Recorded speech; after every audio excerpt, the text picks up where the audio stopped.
Hi കൂട്ടുകാരെ, പുതിയൊരു വീഡിയോയിലേക്ക് എല്ലാവർക്കും സ്വാഗതം. അങ്ങനെ അമലിൻ്റെ കയ്യിലുള്ള ആ വീഡിയോ ഇനി പ്രണവിൻ്റെ കൈകളിലെത്തുന്ന ആ ഒരു റിവ്യൂ ആണ് കേട്ടോ പറയുന്നത്. അങ്ങനെ സോയിൽ ടെസ്റ്റ് നടക്കാത്തതിനെ തുടർന്ന് ഗൗതം വല്ലാത്തൊരു ടെൻഷനിലാണ്. ആ സമയം നിധി വന്നിട്ട്, ഗൗതം നീ എന്താ ഇത്ര വല്ലാതെ ആലോചിക്കുന്നത്? ഞാൻ ആലോചിക്കുന്നത് 2-3 കൊല്ലം മുന്നേ ആ സൈറ്റിൽ അവിടെ സോയിൽ ടെസ്റ്റിന് അപ്ലൈ ചെയ്ത് കിട്ടിയെങ്കിൽ നമുക്ക് എന്തുകൊണ്ട് കിട്ടില്ല? അതാണിപ്പോൾ, അത് കിട്ടാൻ എന്താ മാർഗമെന്ന് ഞാൻ ആലോചിച്ചും കൊണ്ടിരിക്കുകയാണ്. എൻ്റെ ഗൗതം, അത് വിട്. അത് സമയമാകുമ്പോൾ നമുക്ക് ആ സമയം അതിന് കാര്യങ്ങൾ നീക്കാം. എന്തായാലും ഗൗതം ആവശ്യമില്ലാത്ത കാര്യങ്ങൾ ആലോചിച്ച് വെറുതെ ഇങ്ങനെ ടെൻഷൻ ആവേണ്ട. ഇത് ആവശ്യമില്ലാത്ത കാര്യമില്ലല്ലോ. നമുക്ക് ജീവിക്കണ്ടേ നിധി? ജീവിക്കണമെങ്കിൽ നമ്മൾ എന്തെങ്കിലും ഒരു മാർഗം കണ്ടെത്തണ്ടേ? അതിനുള്ളൊരു മാർഗമായിരുന്നു ഇത് എന്നൊക്കെ ഇങ്ങനെ പറഞ്ഞ് ടെൻഷൻ ആവാനായിട്ട് യാതൊരുവിധ സമാധാനവും ഇല്ല. നീ ആണെങ്കിലോ സ്കൂളിലെ ആയപ്പണിക്കാണ് പോകുന്നത്. ഇതുകൊണ്ടൊന്നും ജീവിതമാവില്ലല്ലോ. അതുകൊണ്ട് അതും ഈശ്വരൻ തടഞ്ഞു. ഇല്ല ഗൗതം, ഇപ്പോൾ എന്താണ് നമ്മൾ ചെയ്യേണ്ടത്? ഇപ്പോൾ ഈ സമയം നമ്മുടെ ഈ നല്ല നല്ല മുഹൂർത്തങ്ങളെ ചക്കര കളയണോ എന്നിങ്ങനെ ഗൗതമിനോട് പറയാനിട്ട് ആ സമയം, എടോ താനെന്താടോ പറയുന്നത്? അതെ എൻ്റെ ചക്കരെ, ഈ രാത്രി സമയങ്ങളിൽ നമുക്ക് നമ്മുടെ ആ പ്രണയ നിമിഷങ്ങൾ വെറുതെ കളയണോ? സോയിൽ ടെസ്റ്റൊക്കെ അതിൻ്റെ സമയമാകുമ്പോൾ കിട്ടും. അപ്പോൾ നമുക്ക് അത് തുടരാനും കഴിയും, നമുക്ക് ബിൽഡിംഗ് ഉണ്ടാക്കാനും കഴിയും. എന്തായാലും ഗൗതം ടെൻഷൻ ആവേണ്ട. ആ സമയം ഗൗതം പറയണേ, സോയിൽ ടെസ്റ്റ് കിട്ടിക്കഴിഞ്ഞാലും പണം വേണ്ടടോ, അതുകൊണ്ട് മാത്രം നടക്കില്ല. ചുരുങ്ങിയത് ഒരു 2 കോടിയെങ്കിലും കിട്ടണം. എങ്കിൽ തീർച്ചയായും എനിക്ക് ഞാൻ ഉദ്ദേശിക്കുന്ന ആ ഒരു ബിൽഡിംഗ് ഉണ്ടാക്കാതെ പറയാൻ കേട്ടോ. ഇത് കേൾക്കുന്ന നിധി, ഒക്കത്തിന് ഒരു വഴിയുണ്ടാവും. എവിടെ നിന്ന് വഴിയുണ്ടാവും? ലോൺ എടുക്കുന്നതിനൊക്കെ പരിധിയില്ലടോ, 2 കോടിയൊന്നും എത്തില്ല എന്നൊക്കെ പറയുമ്പോൾ ഗൗതം, ഇത്രയും എത്താമെങ്കിൽ വേറെയും എത്താം. ഞാൻ പറഞ്ഞല്ലോ, ഇപ്പോൾ നമുക്ക് സ്നേഹിക്കാനുള്ള നിമിഷങ്ങൾ വെറുതെ കളയണമെന്ന് പറഞ്ഞിട്ട് അവർ ആ സ്നേഹിക്കുന്ന നിമിഷങ്ങളാണ് കേട്ടോ. പിന്നീട് പിറ്റേ ദിവസം രാവിലെ ആയിരിക്കുകയാണ്. ഇങ്ങനെ ഗൗതം എണീറ്റ് വരുമ്പോൾ നിധിയെ കാണാനില്ല.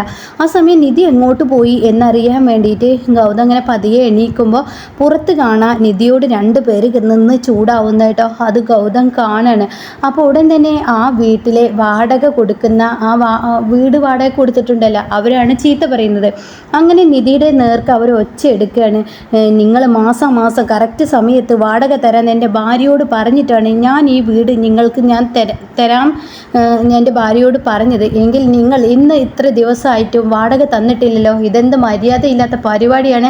നിങ്ങളുടെ ഭർത്താവ് വെറുതെ നടക്കുക. അപ്പോൾ അതൊക്കെ ഗൗതം കേൾക്കണം കേട്ടോ. ഇതേ സമയം ആ വാടക മുതലാളി ഉണ്ടല്ലോ, അതായത് നിധിക്ക് വീട് കൊടുത്ത പെണ്ണേരുത്തി പറയുന്നുണ്ട്, വേണ്ട, അവരെ വഴക്ക് വരേണ്ട, അവരുടെ മാനസികാവസ്ഥ അങ്ങനെയാണ്.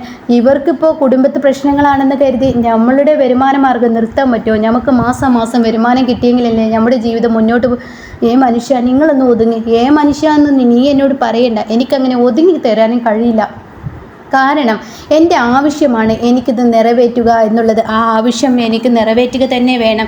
അതുകൊണ്ട് എനിക്ക് മാസം കിട്ടുന്ന ശമ്പളം മര്യാദയ്ക്ക് തരുന്നുണ്ട്. അപ്പോൾ ഉടൻ തന്നെ നിധി പറയുന്നുണ്ട്, നിങ്ങളൊന്ന് ക്ഷമിക്കുക, 2 ദിവസമൊന്നുമില്ല, ഇന്ന് വൈകിട്ടുള്ളിൽ നിങ്ങൾ പണം തന്നില്ലെങ്കിൽ തീർച്ചയായും നിങ്ങൾ ഈ വീടിൻ്റെ പടി ഇറങ്ങേണ്ടി വരുമെന്ന് പറയണം കേട്ടോ.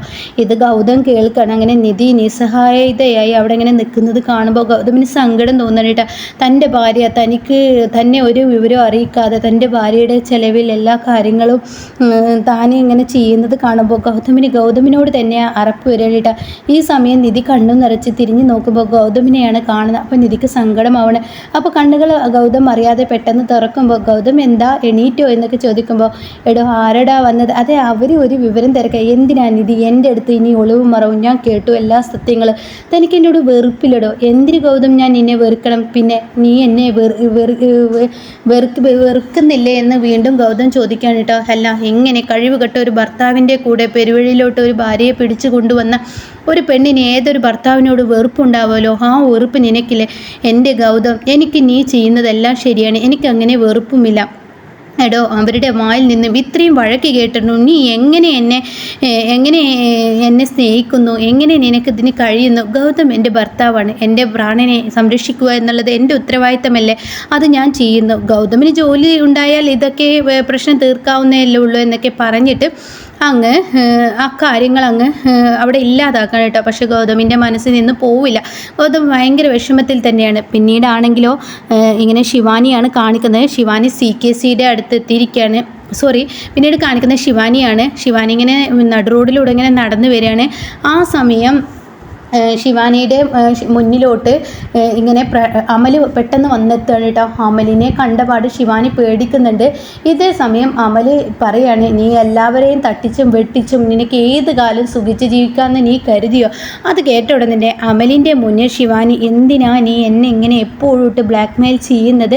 അപ്പോഴാണ് കേട്ടോ പ്രണവ് ആ വഴിയിലൂടെ വരുന്നത്. അങ്ങനെ ശിവാനി അറിയാതെ ശിവാനിയും അമലും തമ്മിലുള്ള സംഭാഷണം പ്രണവ് കാറിലിരുന്ന് കാണുകയാണ് കേട്ടോ.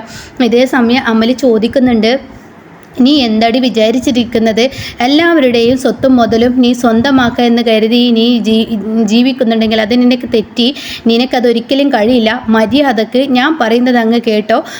നീ എനിക്ക് നിൻ്റെ കഴുത്തിൽ കിടക്കുന്ന നിൻ്റെ സ്വർണ്ണം എനിക്ക് തരണമെന്ന് പറയണ്ട. അത് കേൾക്കുന്ന ശിവാനി, ഒരിക്കലും തരില്ല. ഞാൻ എത്ര മാലകളായി നിനക്ക് വാങ്ങിത്തരുന്ന, എന്നാൽ നീ ഇത് കണ്ടോടി, ഈ വീഡിയോ കണ്ടോടി എന്നും പറഞ്ഞിട്ട് ആ വീഡിയോ അങ്ങ് ഓണാക്കി കൊടുക്കണം കേട്ടോ. ഇതോടുകൂടി ആ ഡോക്ടറോട് സംസാരിക്കുന്ന ആ വീഡിയോ ആവട്ടോ ഇത് കാണുന്ന ശിവാനി ഒന്ന് ഞെട്ടുന്നുണ്ട് കേട്ടോ. ഈശ്വര എന്ന് പറഞ്ഞ് ഇങ്ങനെ നെട്ടി നിൽക്കുന്നുണ്ട് കേട്ടോ. ഈ സമയമാണെങ്കിലോ ഗൗതം ഈ സമയം പ്രണവ് ഇത് നിന്ന് നോക്കുകയാണ്. അപ്പോൾ പ്രണവ്, ഇവർക്കിടയിൽ എന്തോ കാര്യമായിട്ടുണ്ടല്ലോ, ഇവൾ ആ വീഡിയോ കാണുമ്പോൾ പേടിക്കുന്നുണ്ടെങ്കിൽ തീർച്ചയായും അത് എന്തോ ഉണ്ട്, എന്നാൽ അത് കണ്ടെത്തേണ്ടിയിരിക്കുന്നു എന്ന് മനസ്സിലാക്കി പെട്ടെന്ന് അങ്ങ് ഇവരുടെ മുന്നിലോട്ട് ഇങ്ങനെ പ്രണവ് ഓടി വരേണ്ട. അപ്പോൾ ശിവാനി ആണെങ്കിൽ കഴുത്തിലെ മാല അങ്ങനെ പതുക്കെ അഴിച്ചിട്ട് ഇങ്ങനെ കൊടുക്കുന്ന ആ ഒരു സമയമായിരിക്കും കേട്ടോ. അപ്പോൾ ഈ മാല ഇങ്ങനെ പതുക്കെ അഴിച്ചു കൊടുക്കുമ്പോൾ പ്രണവ് അതങ്ങോട്ട് തട്ടിപ്പറിക്കാണ് കേട്ടോ. അപ്പോൾ ഉടൻ തന്നെ പ്രണവിനെ കണ്ട ശിവാനി ആകെ ഞെട്ടിപ്പോവാണ്. കൂടെ അമലും ഞെട്ടിപ്പോകുന്നുണ്ട് കേട്ടോ. ഇതേ സമയം പ്രണവ്, നീ എന്തിനാടാ എൻ്റെ ഭാര്യയെ നീ ബ്ലാക്ക് മെയിൽ ചെയ്യുന്നത് എന്ന് പറയുമ്പോൾ അമലും ഇങ്ങനെ കിടുകിടാവ് ഇറക്കാണ്. ഇതേസമയം ശിവാനിക്കാണെങ്കിൽ, ഈശ്വര എൻ്റെ എല്ലാം കഴിഞ്ഞു, ഇന്നത്തോടു കൂടി എൻ്റെ ജീവിതം കഴിഞ്ഞിരിക്കുന്നു, പ്രണവുമായുള്ള ജീവിതം തൻ്റെ തകർന്നിരിക്കുന്നു എന്ന ആ മാനസികാവസ്ഥയിൽ ശിവാനി നിൽക്കുമ്പോൾ അമൽ എന്നോട് ചോദിക്കുകയാണ്, എന്തിനാടാ നീ എൻ്റെ ഭാര്യയുടെ കഴുത്തിൽ നിന്നും മാല വാങ്ങിയത്? പറയടാ, എൻ്റെ മുഖത്ത് നോക്കി പറയടാ. അപ്പോൾ ആ സമയം എന്താ പറയേണ്ടതെന്ന് അറിയാതെ അങ്ങനെ പകച്ചു നിൽക്കുമ്പോൾ ഉടൻ തന്നെ അമലിൻ്റെ കൈകൾ നിന്ന് ആ ഫോൺ അങ്ങ് വാങ്ങാൻ കേട്ടോ. ഇതേ സമയം ശിവാനിക്ക് പറയാൻ വാക്കുകളില്ല. ശിവാനി പേടിയോടുകൂടി ഇങ്ങനെ നിൽക്കുമ്പോൾ ഉടൻ തന്നെ, എന്തിനാടാ നീ ഈ മാല വാങ്ങിയത് എന്ന് ചോദിക്കുന്നുണ്ട് കേട്ടോ. നീ എൻ്റെ ഭാര്യയെ എന്തിനാണ് ഫോണിൽ എന്തോ കാണിച്ച് ഭീഷണിപ്പെടുത്തിയത്? ഞാൻ നോക്കട്ടെ ഈ ഫോണിൽ എന്ത്. അപ്പോൾ അമലും ശിവാനിയും പേടിച്ച് നിൽക്കാൻ കേട്ടോ. അമലിനാണെങ്കിൽ പേടി എന്ന് പറയുന്നത് തനിക്ക് ഇവളെ വെച്ച് കുറച്ച് സ്വത്തും മുതലും തട്ടിയെടുക്കായിരുന്നു, ആ ഒരു ഇതാണ്. എന്നാൽ ശിവാനി ആണെങ്കിൽ എൻ്റെ ജീവിതം ഇന്നത്തോടു കൂടി കഴിഞ്ഞു, പ്രണവ് എന്നെ എന്തായാലും ഇന്നത്തോടു കൂടി ആ വീട്ടിൽ നിന്നും അടിച്ചിറക്കുമെന്ന് മനസ്സിലാക്കാനായിട്ട് ശിവാനി. അങ്ങനെ പ്രണവ് ആ വീഡിയോ കാണാൻ വേണ്ടി എന്താണ് ആ ഫോണിൽ ഇവിടെ ഇങ്ങനെ അമൽ പേടിപ്പെടുത്തുന്നതെന്ന് അറിയാൻ വേണ്ടി പതിയെ ആ ഫോൺ ഓപ്പൺ ചെയ്യാൻ ശ്രമിക്കുന്ന സമയത്ത് അമലിൻ്റെ ഫോൺ അങ്ങ് സ്വിച്ച് ഓഫ് ആവുകയാണ് കേട്ടോ.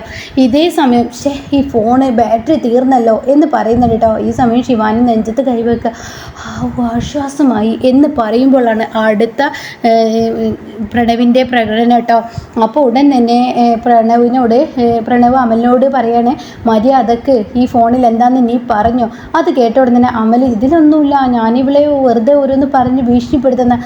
ഇതിലെന്താ ഉള്ളത് ഞാനൊന്ന് നോക്കട്ടെ. ഇതിൽ ചാർജ് തീർന്നാലും എൻ്റെ വണ്ടിയിലുണ്ട് മൊബൈൽ ചാർജർ, വണ്ടിയിൽ ഈ മൊബൈൽ ഓണാക്കിയിട്ട് ഞാനിതിലെന്താ ഉള്ളത് ഞാൻ നോക്കട്ടെ എന്ന് പറഞ്ഞ് പ്രണവ് തൻ്റെ വണ്ടിയിലോട്ട് തിരിഞ്ഞു പോകുമ്പോൾ അമൽ ആ ഫോൺ കൈകളിൽ നിന്ന് തട്ടി പറിച്ച് ഓടുകയാണ് കേട്ടോ. ഇതേ സമയം ശിവാനി ശരിക്കും പേടിച്ചു, തന്നെ പിടിക്കപ്പെട്ടു എന്ന ലെവലിൽ നിൽക്കുമ്പോൾ അമൽ ഇത് തട്ടിപ്പറിച്ചത് കൊണ്ട് തന്നെ പ്രണവിൻ്റെ കൈകളിൽ നിന്ന് ആ ഫോൺ മിസ്സാവുകയാണ്.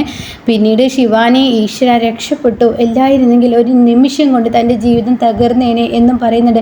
അപ്പോൾ പിന്നീട് പ്രണവ് ദേഷ്യപ്പെട്ട് ശിവാനിയുടെ അരികിലോട്ട് വരികയാണ്. എടി, അവൻ ആ ഫോൺ വാങ്ങി ഓടിയിട്ടുണ്ടെങ്കിൽ നിനക്കറിയുന്ന എന്തോ രഹസ്യം, നീ അറിയുന്ന എന്തോ രഹസ്യം, നീ അവനെ ഭയക്കുന്നുണ്ടെങ്കിൽ എന്ത് രഹസ്യമാണ് നീ അവനും തമ്മിലുള്ളത് എന്ന് ചോദിച്ച ഉടനെ ഈശ്വര ഞാൻ ഇനി ഇവനോട് എന്ത് പറയുമെന്ന് ആലോചിച്ച് നിൽക്കുമ്പോൾ, ഞാൻ ചോദിച്ചതിന് മറുപടിയില്ലേ എന്ന് പ്രണവ് ഉച്ചത്തോടു കൂടി ചോദിക്കുമ്പോൾ ഉടൻ തന്നെ ശിവാനി പറയണേ, പ്രണവ് എനിക്കറിയില്ല, അവൻ ആ ഫോണിൽ എന്തോ ഉണ്ട് എന്ന് പറഞ്ഞ് എന്നെ ഭീഷണിപ്പെടുത്തുന്നു, അല്ല എങ്കിൽ സോഷ്യൽ മീഡിയയിൽ ഇടുമെന്ന് പറഞ്ഞ് എന്നെ ഭീഷണിപ്പെടുത്തുന്നു. എനിക്കറിയില്ല പ്രണവ്, ഞാൻ എവിടെയാണ് തെറ്റ് ചെയ്തതെന്ന്, അതുകൊണ്ട് ഞാൻ അവനെ പേടിച്ച് എൻ്റെ മാല ഊരിക്കൊടുത്തതാണെന്ന് പറയുമ്പോൾ പ്രണവ് പറയണ, അങ്ങനെ ഒരാളെ പേടിക്കേണ്ട ആവശ്യം നിനക്കെന്താ? എനിക്കറിയില്ല, അവൻ എന്തോ പറഞ്ഞ് ഭയപ്പെടുത്തുന്നു, അതുകൊണ്ടാണ് പ്രണവ് എന്നൊക്കെ പറയുമ്പോൾ എനിക്കിത് വിശ്വസിക്കാൻ കഴിയുന്നില്ല, അത്ര നല്ല വിശ്വാസമായ വാക്കുകളല്ല എന്ന് പറയുന്നുണ്ട് കേട്ടോ. പിന്നീട് പ്രണവ് അങ്ങ് പോവുകയാണ്. എന്നാൽ ശിവാനി ആണെങ്കിൽ നേരെ CKCയുടെ മുന്നിലോട്ട് പോവുകയാണ്. അപ്പോൾ CKCയോട് പറയാണ്, ഞാൻ പെട്ടിരുന്നു പ്രണവിൻ്റെ മുന്നിൽ. ഈ നിമിഷം എനിക്ക് ആ വീട്ടിലെ ജീവിതം കഴിഞ്ഞിരുന്നു. ഈശ്വരനായിട്ട് അവന് ഫോണ് തട്ടിപ്പറിച്ച് കൊണ്ടുപോകാൻ കഴിഞ്ഞത്. അപ്പോൾ ഉടൻ തന്നെ CKC പറയും, നമ്മളാണ് തന്ത്രപരമായി കാര്യങ്ങൾ ചെയ്യുന്നതെന്ന് വിചാരിച്ച നമുക്ക് തന്നെ തിരിച്ചടി കിട്ടിയിരിക്കുന്നു. അവനെന്നെ വിഷജന്മം കൊണ്ട് നമുക്ക് പല ആപത്തുകളും വരും. അപ്പോൾ ശ്രദ്ധിക്കേണ്ടിയിരിക്കുന്നു എന്ന് പറയുമ്പോൾ CKC ഇത് പറയുമ്പോൾ ശിവാനി പറയും, ശരിയാണ്, അവനെ പേടിക്കണമെന്ന് പറയാം കേട്ടോ. ഇതേ സമയം അവനേക്കാൾ കൂടുതൽ പേടിക്കേണ്ടത് ഇനി നിധിയാണ്. നിധി നിനക്കെതിരെ എന്തെങ്കിലും ആയുധമായി ഇനി അടുത്തത് ഇറങ്ങും. ഇപ്പോൾ സോയിൽ ടെസ്റ്റിൻ്റെ കാര്യങ്ങൾ നടത്താൻ അവരെന്തൊക്കെ അന്വേഷിച്ചു എന്ന് പറഞ്ഞു കേട്ടു. പക്ഷെ നീ ചെയ്യേണ്ടത് ഗൗതമിൻ്റെ ജീവിതത്തിൽ നിന്ന് നിധിയെ പറിച്ചെടുക്കണമെന്നുള്ള ആഗ്രഹമാണല്ലോ വസുന്ധരയ്ക്ക്. നീ വസുന്ധരയെ വേണ്ട വിധത്തിൽ നീ ഒന്ന് തന്ത്രപരമായി നീ കുതന്ത്രങ്ങൾ പറഞ്ഞ് വസുന്ധരയെ നിധിയെ അകറ്റാനുള്ള പരിപാടികൾ ചെയ്യുകയാണെങ്കിൽ നമ്മൾ ഉദ്ദേശിക്കുന്ന കാര്യങ്ങൾ തീർച്ചയായും നടക്കുമെന്ന് പറയുന്നത് കേട്ടോ. അപ്പോൾ ഇങ്ങനെയൊക്കെയാണ് ഇനി ഇന്നത്തെ എപ്പിസോഡ് വരുന്നത്.